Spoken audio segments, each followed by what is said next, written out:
Нет никаких сомнений в том, что воздержание может изменить твою жизнь. Чем быстрее ты примешь это решение, тем лучше. Но многие люди не могут бросить порнографию и продолжают вести ту же прежнюю жизнь. Ты когда-нибудь задавался вопросом, почему так сложно бросить просмотр порно? Все вокруг как будто специально создано для того, чтобы побуждать тебя смотреть это снова и снова. Довольно часто многие люди считают это здоровым, даже не задумываясь о последствиях. На самом деле, если ты решишь рассказать своим друзьям о воздержании, многие будут смеяться над тобой. Почему? Потому что им внушили, что воздержание – это миф и лженаука. Сегодняшнее видео будет посвящено именно научному доказательству воздержания и почему тебе нужно бросить порнографию как можно скорее. На канале уже есть несколько видео на тему воздержания, но для начала давай освежим память. Слово, которое чаще всего используется в связке с воздержанием – дофамин. Если не вдаваться в технические подробности, все, что тебе нужно понять, это то, что дофамин является нейротрансмиттером, ответственным за наше побуждение. На самом деле позывы необходимы и являются здоровой частью нашей жизни. Если бы дофамин не вызывал у тебя побуждений, то ты скорее всего умер бы от голода или недостатка кислорода, потому что ты не можешь не думать о еде, и позывы к дыханию это тоже очень важно. Вот почему понимание дофамина имеет решающее значение, если ты хочешь избавиться от какой-либо вредной привычки.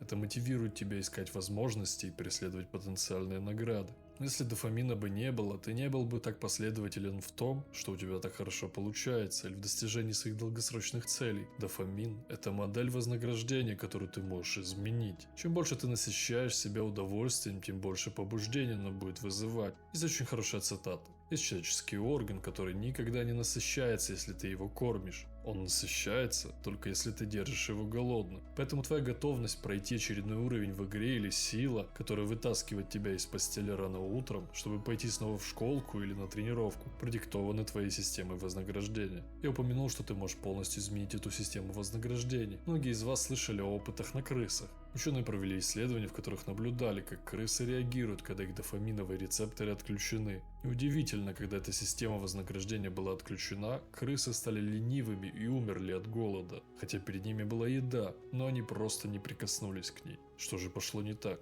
Если ты посмотришь на это внимательно, у крыс просто не было мотивации есть или что-либо делать. Такое же влияние имеют и наркотические вещества. Они стимулируют дофаминовые рецепторы в мозгу на чрезвычайно высоких уровнях, делая их неактивными на время. Человеческий организм всегда реагирует на такие воздействия с целью поддержания гомеостаза, однако он может не восстановиться при высоких дозах, когда мозг просто понижает чувствительность рецепторов. Поэтому, чем больше ты загружаешь свой мозг высоким уровнем дофамина, тем сильнее он будет пытаться вернуть тебя к нормальному уровню, отключая свои собственные дофаминовые рецепторы. Теперь, когда некоторые из твоих дофаминовых рецепторов были отключены, это то, что согласно научным исследованиям приводит к проблемам со здоровьем, включая усталость, отсутствие мотивации, бессонницу, перепады настроения, потерю памяти, социальную тревогу, низкая либидо, тягость к сахару, стресс, неспособность общаться с другими людьми и неспособность сосредоточиться на чем-либо. Многие люди до сих пор не понимают, что на самом деле это очень серьезная тема. Просто подумай о некоторых из этих проблем со здоровьем. Практикуя воздержание, ты избавишься от большинства этих проблем, что означает, что тебе будет легче общаться с другими, будет легче сосредоточиться на борьбе с тягой к сладкому и так далее. Помни об этих целях, за которые ты борешься. Всякий раз, когда ты участвуешь в любой сексуальной активности, твои дофаминовые рецепторы находятся на высоком уровне, и это правильно, пока наука не обнаружила никаких других веществ, которые могут так резко повысить уровень дофамина, кроме секса, и ни один другой наркотик не сравнится с ним. Хотя между сексом и мастурбацией на порно есть огромная разница, и эту разницу каждый из вас ощущал. Секс жизненно важен для выживания людей, и естественно, твое тело реагирует, когда ты занимаешься им. Поэтому оно всегда вознаграждает вас. Порнография имеет тенденцию поддерживать уровень дофамина выше 100% так долго, сколько тебе захочется. И ты можешь поддерживать этот уровень часами. Тебе лишь нужно открывать для себя новые виды порно, преодолевая мораль и свое достоинство. Когда ты смотришь порно, твой уровень дофамина имеет тенденцию колебаться. Переключаясь с одного видео на другое, ты на самом деле поддерживаешь этот высокий уровень каждый раз, когда ты смотришь видео. Ты замыкаешь свой мозг и поджариваешь свои рецепторы, потому что человеческий разум никогда не был создан для того, чтобы справляться с таким высоким уровнем дофамина в течение длительного периода времени. Короче говоря, каждое новое видео работает как небольшая доза наркотика.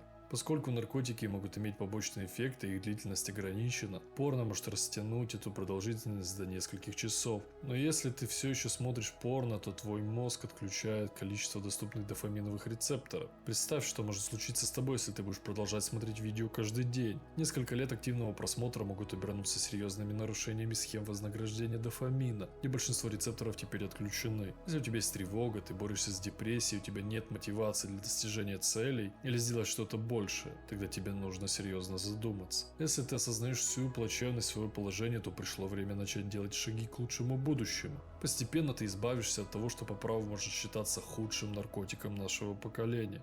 Начни делать первые шаги и продолжай работать день за днем, увеличивая успешную серию. Ты можешь проиграть битву, сорвавшись, но ты встанешь еще сильнее и выиграешь эту войну. Осознай все преимущества, которые ты обретешь. Это не только высокая мотивация, но также улучшение либидо, снижение беспокойства, повышение социальных навыков, большая уверенность в себе и в своем будущем. Чести и удачи!